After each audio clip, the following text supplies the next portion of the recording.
WhatsApp मित्रों and I am your Mitra Krishna S you know. अगर नहीं जानते तो चैनल को सब्सक्राइब करके पुराने या जो नए वीडियोस आएंगे उसे देखना जरूर, आपके कोई ना कोई काम आएंगे जरूर ही।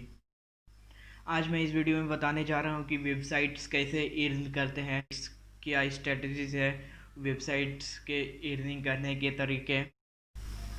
देखिए दोस्तों, आप जब किसी वेबसाइट को ओपन करते हैं तो उसमें बहुत सारे वेबसाइट्स में एड्स दिखाई देते हैं, गूगल एड्स। जब आप कट का ऑप्शन प्रेस करते हैं तो उसमें दिखाई देता है कि एड क्लोज्ड बाय गूगल, ऐसे रिपोर्ट करने को ऐसे कुछ दिखाई देता है। ये हो गया फर्स्ट तरीका, first type of earning website का।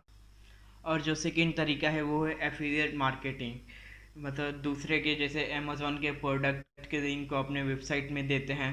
जैसे कोई बुक्स देखे होंगे कि इस वेबसाइट पे ये बुक दे रही है, इतने प्राइस में दिखाती है कि ये बुक बाय करने को। वो उस वेबसाइट का नहीं रहता है। ज़्यादातर टाइम ऐसा होता है कि वो जो बेचती है वो वेबसाइट वो उसका नहीं रहता है, वो अमेज़ॉन या फ्लिपकार्ट या दूसरे शॉपिंग आइटम का रहता है। जब उससे कोई परचेस करता है तो उसका प्रॉफिट उस वेबसाइट के पास जाता है।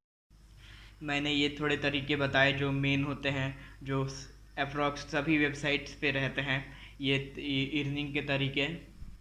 और थोड़े बहुत तरीके होते हैं जो सभी वेबसाइट्स पे नहीं होते हैं और थोड़े वेबसाइट्स पे ही रहते हैं वो तरीके। मैंने बहुत ही शॉर्ट में बताया है कि वेबसाइट कैसे अर्न करते हैं। अगर आपको ये वीडियो और ये इन्फॉर्मेशन पसंद आई हो तो इस वीडियो को ज़रूर से लाइक करें, और चैनल को सब्सक्राइब नहीं किया है तो चैनल को सब्सक्राइब करके पुराने या जो नए वीडियोस आएंगे उसे देखना ज़रूर, आपके कोई ना कोई काम आएंगे ज़रूर ही। मिलते हैं नेक्स्ट वीडियो में, तब तक के लिए बाय बाय, टाटा।